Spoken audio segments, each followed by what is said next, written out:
Bonjour tout le monde. Et, comme vous savez, je suis un photographe, mais aujourd'hui, je vais montrer des photos, mais je suis là pour parler de cette expérience, de cette récupération d'un petit bout de la forêt atlantique au Brésil.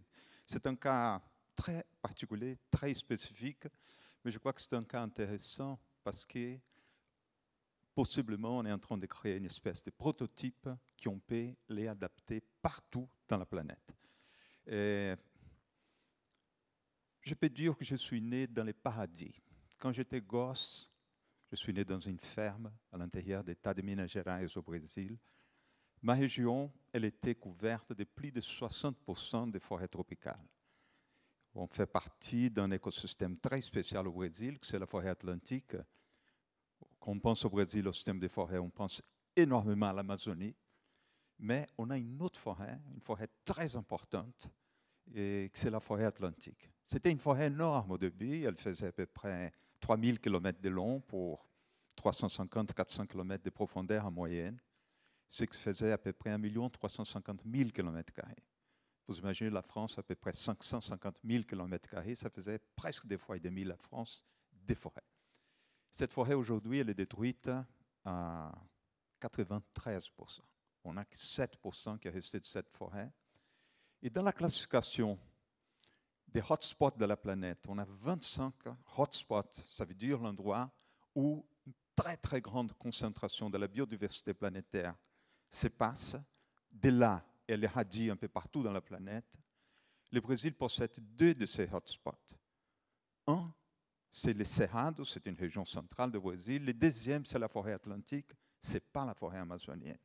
La forêt amazonienne, on croit bien que presque toutes les espèces qu'il y a dans la forêt amazonienne, elles ont migré dans la forêt atlantique. Donc c'est une forêt très, très importante, mais malheureusement, c'est exactement là que tout le développement économique du Brésil s'est passé. C'est la côte brésilienne. C'est là que toutes les villes sont passées. Les premiers actes de la découverte décrits dans toute l'histoire brésilienne, quand les Portugais ont débarqué en 1500, la première chose qu'ils ont fait, c'est couper un arbre pour faire la première croix, pour faire la première messe au Brésil. Et donc, le procès de la déforestation a commencé là. Mais dans notre région, quand j'étais gosse, il y avait encore énormément de forêts. J'ai vécu dans une ferme fabuleuse. Mon père avait une ferme qui faisait à peu près 10 km de long pour 2-3 km de large. Et c'était incroyable. On était 35 familles qui étaient là-dedans. Le Brésil n'était pas encore un système de marché. Et donc, ça développait de cette façon jusqu'au moment que j'ai dû quitter ma ville, partir, faire mes études secondaires ailleurs, parce que ma ville était trop petite. On était à côté de la ville, mais on n'avait pas la deuxième partie de l'école secondaire. Finalement, on quitte le Brésil pour des raisons politiques. On ne pouvait plus revenir pendant longtemps. On a resté 11 ans ici en France, on pouvait mettre les pieds au Brésil.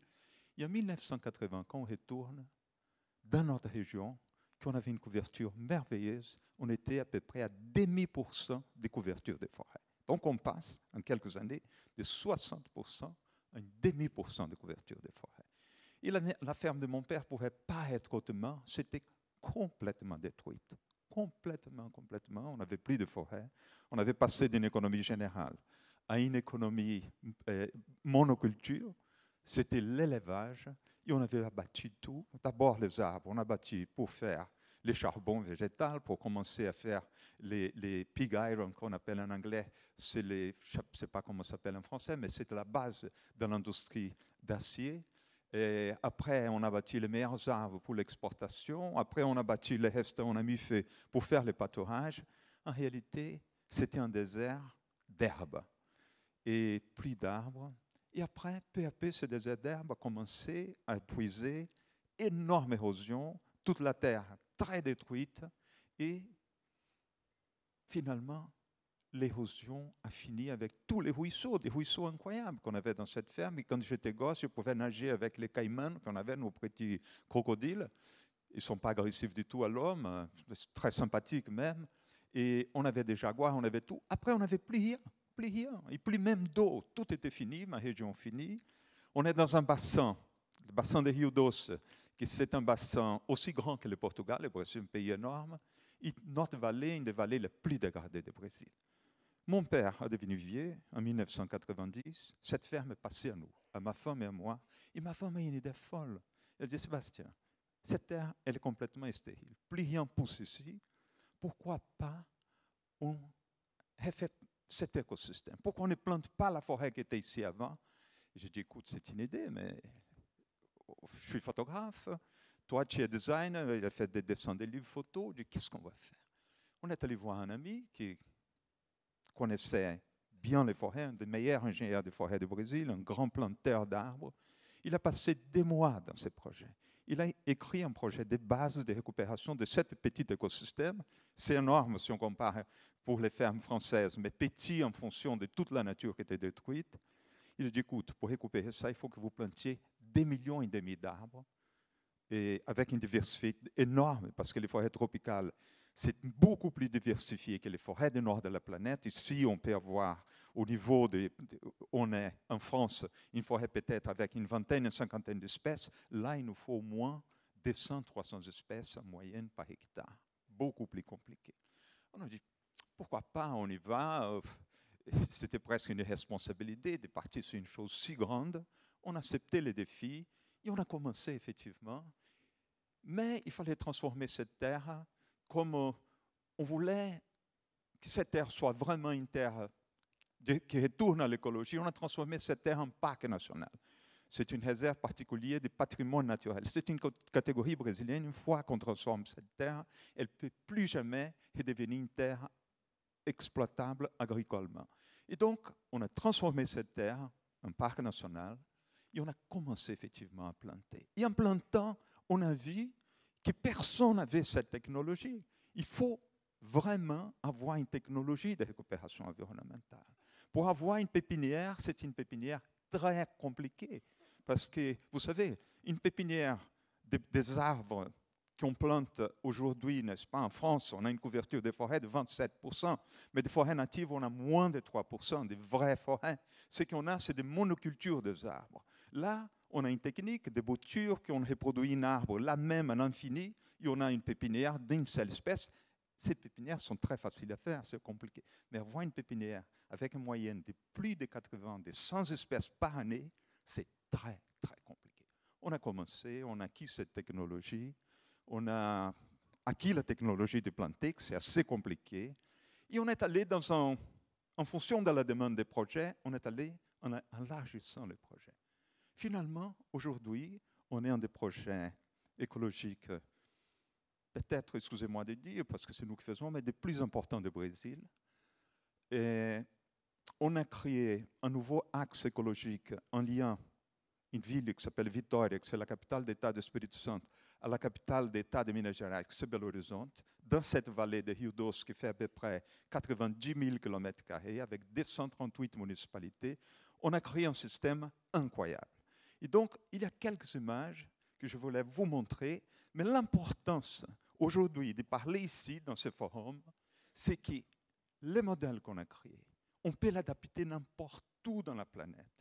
Tant les modèles d'architecture des bâtiments qu'on a fait, très bon marché, très intéressant, avec des bois recyclables, parce que c'est des bois plantés, on a fait à partir d'eucalyptus, c'est des bois de monoculture qu'on plante et qu'on les récupère.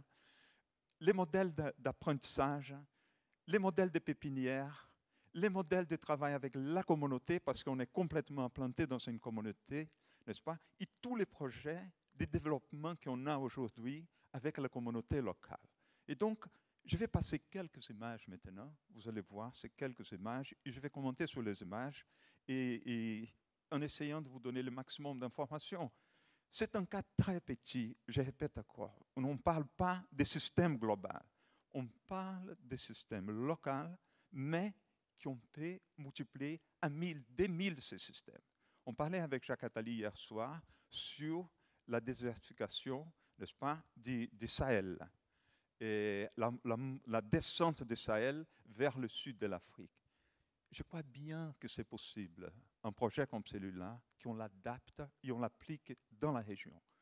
Et donc, on va voir quelques images et on va discuter un tout petit peu.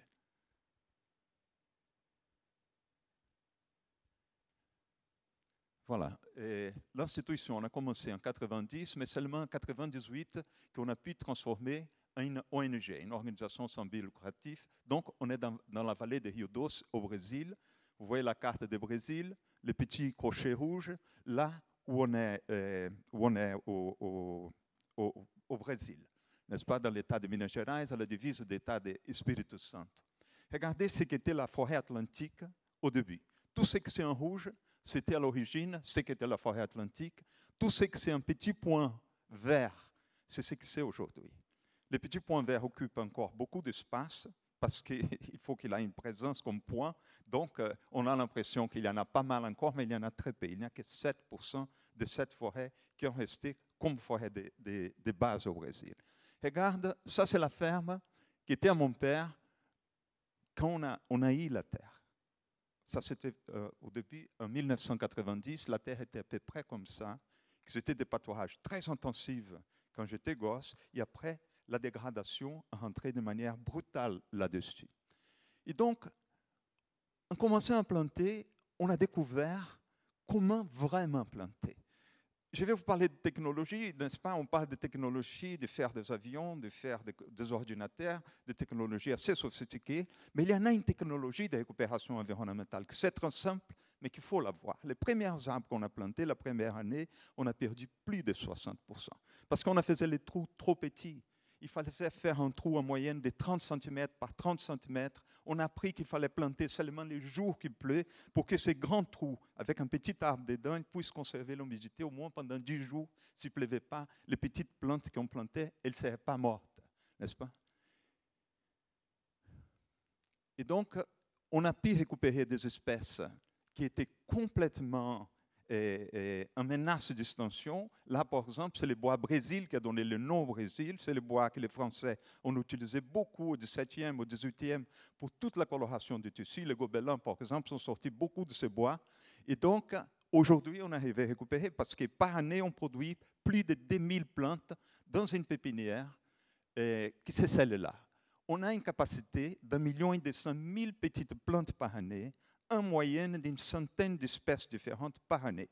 Les espèces ne sont pas la même chaque année parce que les arbres ne produisent pas les semences comme on voulait qu'elles produisent, n'est-ce pas? Chaque printemps ou chaque année, il y a des arbres qui produisent 2 fois par année, d'autres qui produisent chaque 2 années, d'autres arbres qui produisent des semences chaque 5 ans, 6 ans. Et donc, il y a une variation énorme d'espèces. Empiriquement, on a pu développer toute une technique pour éclore ces semences, pour savoir toutes les séquences de végétation des semences.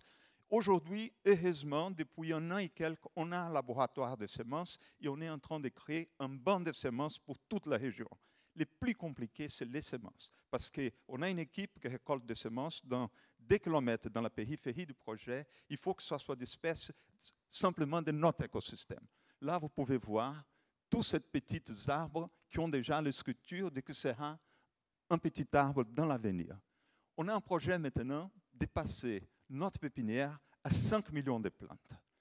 Vous savez, une pépinière de 5 millions de plantes, il faut qu'elle ait 10 hectares de taille, il faut qu'on ait plus de 100 travailleurs dedans. Mais on a un projet qu'on commence à implanter dans notre région qui s'appelle Olhos d'Água, c'est les yeux de l'eau.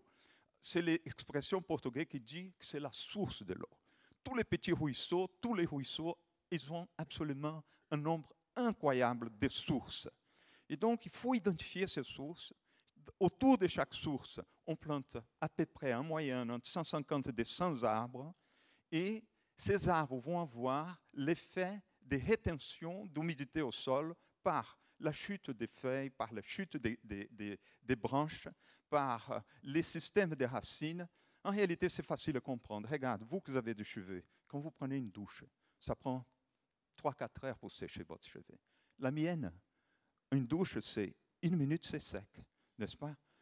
La différence, c'est la même avec les arbres. Les arbres, les systèmes d'arbres, c'est les seuls possibles capables de créer l'eau, de retenir l'eau au sol. Et cette eau va être libérée pendant 1 mois, 2 mois, 6 mois, 1 an, et le ruisseau va être maintenu. Quand on n'a plus d'arbres, qu'on coupe tout, l'eau tombe, elle provoque une érosion, elle s'en va, on ne retient plus l'eau. Donc, on a commencé à travailler aujourd'hui dans un système de récupération de sources assez important dans notre région. Regardez les petites plantes, à la fin, c'est une forêt bébé. Vous savez, c'est ça les grands problèmes aussi pour les plantations des arbres. Il y a des gens ici en France, j'ai déjà vu beaucoup de pubs, j'ai donné 1 €, on plante un arbre. C'est un mensonge énorme. Avec 1 €, on ne plante pas d'un arbre. On met un petit plant au sol. C'est à peu près le coût de produire un petit plant et de le mettre au sol. Pour planter un arbre c'est comme un enfant, comme un bébé. Il faut l'avoir, il faut prendre la graine, il faut mettre au sol, il faut les faire petits comme ça, il faut les soigner énormément, il faut les créer un petit stress avant de les mettre au sol. Après qu'on les met au sol, il faut les protéger des fourmis, il faut les protéger des autres herbes qui vont l'asphyxier, ils vont les tuer, il faut les protéger du feu.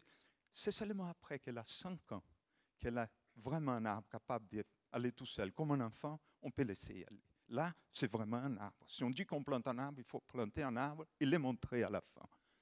On a un projet éducationnel très intéressant avec des écoles dans la région. On est en train de transformer tous les gamins de notre vallée en militants écologistes. On amène les profs, tous les profs d'une école, on prend une municipalité, on amène, on donne une formation à ces profs. Et on ne prend pas tous les profs d'une école à la fois, on prend un prof par école, mais à la fin, on fait des équipes de 100-120 profs et on les prépare. Ces profs de chaque école, à la fin de l'année, toute une école va être préparée, ils vont élire un leader de ces profs. Là, on donne une vraie formation à ces profs. Avec la formation de base que les autres ont, ils vont élire dans chaque classe un élève qui a vraiment la tendance, les goûts pour l'écologie, pour la récupération environnementale. Et un gosse de chaque classe, on les amène, on lui donne un vrai entraînement, ils retournent à l'école, et ces gosses, avec les profs, vont préparer tous les gosses. Et là, on est en train de créer un système de formation incroyable dans toute notre vallée. Notre projet, c'est dans les 30 prochaines années, on puisse former basiquement toutes les écoles, les mettre dans un système de formation environnementale. Et c'est fantastique parce que la seule manière qu'on a d'arriver aux parents, c'est à travers les enfants. On a aussi un système qu'on a déjà travaillé avec 65 000 paysans dans la région. Pas toutes les classes passent à l'institution. On fait beaucoup de classes dans les églises, dans les écoles, dans les municipalités autour, mais on a une capacité de recevoir 132 personnes par jour. On a des lits, on a des maisons, on a créé une infrastructure, on amène les élèves qui amènent, ils amènent la linge, ils amènent la serviette, on n'a pas de machines à laver. Les jours qu'ils rentrent, ils vont laver chez eux. On a des élèves qui restent 1 jour, comme on a des élèves qui restent 10 jours. On donne des classes pour tout le monde qui sont intéressés à l'écologie dans notre région, en partant des maires, aux polices des forêts, aux plantes écologiques, aux leaders religieux. Tous les agents dans la communauté qui puissent aider, on les fait. Là, c'est des classes pour des paysans, n'est-ce pas? Les paysans au début ne croyaient pas. Aujourd'hui, c'est les plus grands alliés parce qu'ils savent qu'ils sont en train de rester sans eau. Et l'eau, on est en train de trouver la manière de la récupérer. Là, c'est le mouvement des paysans sans terre qu'on travaille énormément au Brésil. On a un centre où on prépare des élèves qui sortent des écoles techniques. On donne un internat pendant des années et on les transforme en techniciens environnementaux aussi. Sans ces techniciens, on ne peut pas faire de récupération environnementale. C'est impossible, vous savez. Et là, regardez ce qu'était à l'an 2000 quand on a commencé à planter le projet. Vous pouvez regarder qu'il y a plein de petits trous. Ces petits trous, chaque petit trou, un arbre était planté. Regarde en 2006 et regarde en 2012. C'est possible de récupérer, c'est possible de faire. Et toutes les terres qu'on n'a pas besoin d'elles, on peut les transformer, comme Jean-Louis Etienne a parlé, en verre. Et on a besoin de tous ces arbres pour tout l'écosystème. Regardez, on est très proche de la ville. Vous regardez un peu aujourd'hui la couverture des forêts dans un endroit qui était complètement dégradé. Une forêt jeune comme elle est, avec les sous-bois qui commencent à naître. Et là, on est à 1,7 million d'arbres plantés dans notre espace. Mais en réalité, on a 3,5 millions d'arbres de plantés parce qu'on commence à planter beaucoup dans des terres publiques. Et là, ce sont les habitants de cette forêt. Là, je vais vous passer vite. Vous regardez un arbre, vous avez l'impression, on voit seulement une branche, une grande branche, n'est-ce pas, un grand tronc, des branches et des feuilles. Mais il y a des milliers d'habitants ces arbres, en passant des insectes, des fourmis, de tous les genres d'insectes, d'oiseaux, n'est-ce pas?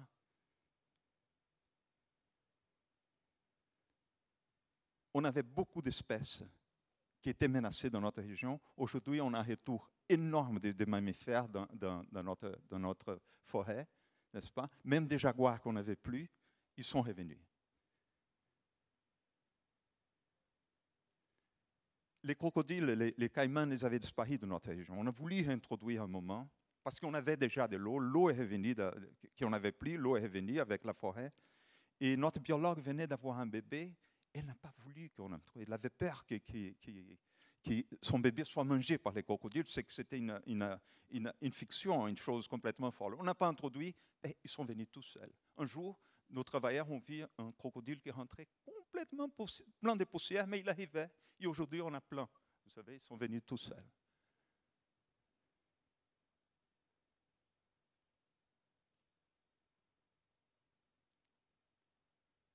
Ça, c'est un des perroquets qui sont menacés d'extinction.